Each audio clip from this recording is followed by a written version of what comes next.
নমস্কার, সুস্মিতা ইজি রেসিপিতে সকলকে স্বাগত। আজকে আমার রেসিপি হচ্ছে ছোট থেকে বড় সকলের জন্য স্বাস্থ্যকর একটা জলখাবার। তো দেখুন, আমার একটাই অনুরোধ যে এই ভিডিওটা প্রথম থেকে শেষ পর্যন্ত দেখার। খুব সহজ উপায়ে আপনাদেরকে এই ধরনের স্বাস্থ্যকর একটা টিফিন রেসিপি শেয়ার করছি।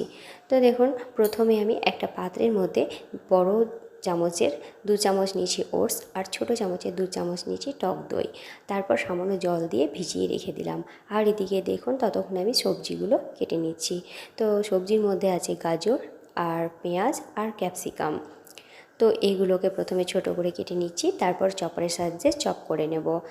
আর এই সবজিগুলো আপনারা পরিমাণ অনুসারে দেবেন, মানে ঠিক যতটা করতে চাইবেন সেই অনুসারে আপনারা সবজিগুলো দেবেন। আর আমি বলবো চপারের সাহায্যে চপ করতে, তাহলে অনেক বাচ্চা থাকে সবজিগুলো হয়তো ফেলে দেয়, একটু বড় বড় দানা থাকলে পরে ফেলে দেয়। তো চপারের সাহায্যে চপ করলে কিন্তু যে চিলা তৈরি করব তার সাথে মিশে যায়, তাই বাচ্চাদের খাওয়াও হয়ে যায়। তো আর যদি চপার না থাকে তাহলে গ্রেটারের সাহায্যে গ্রেট করতে পারেন। তো দেখুন, আমার চপ করা হয়ে গেল। এবার যে ওটসটা আমি ভিজিয়ে রেখেছিলাম তার মধ্যে এই সবজিগুলো দিয়ে দেবো, আর দিয়ে দেবো ধনেপাতা কুচি, আর দিয়ে দেবো শুকনো কিছু মশলা। তবে খুব বেশি এখানে আমি মশলা ব্যবহার করিনি, খুব সামান্য যেগুলো ঘরে থাকে সেই মশলা। তো দিয়ে দিলাম সামান্য হলুদ, সামান্য লবণ, সামান্য চিনি, দিয়ে দিলাম বেসন। এখানে বেসনটা খুব বেশি দেবেন না, দেখুন আমি 2 চামচ দিয়েছি। আর দিয়েছি চাট মশলা আর গোটা জিরে। চাট মশলাটা আপনারা থাকলে দিতে পারেন, নাও দিতে পারেন। তারপর দেখুন ভালো করে আমি মিশিয়ে নিচ্ছি, সামান্য একটু জল দিয়ে দেবো, দিয়ে ভালো করে মিশিয়ে নিলাম। এবার দেখুন কড়াই তেল দিয়ে দিয়েছি, বা তেলটা গরম হয়ে এলে ছোট ছোট আকারে এইভাবে চিলার আকারে তৈরি করে নিচ্ছি। তো এইভাবে আপনারা ঝটপট কী করে টিফিন তৈরি করতে পারেন তার রেসিপি আপনাদেরকে শেয়ার করছি।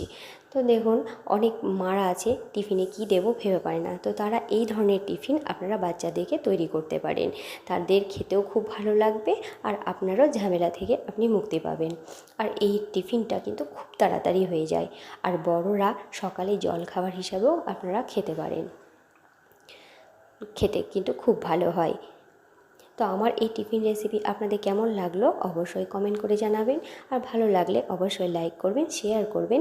চ্যানেলটা এগিয়ে নিয়ে যাওয়ার জন্য চ্যানেলটিকে সাবস্ক্রাইব করার অনুরোধ রইল। পাশে থাকা বেল আইকনটিও প্রেস করে দেবেন, যাতে নিত্য নতুন ভিডিও সবার আগে আপনাদের কাছে পৌঁছে যায়। ভালো থাকবেন, সুস্থ থাকবেন। আবার একটা নতুন রেসিপি নিয়ে আপনাদের কাছে হাজির হব।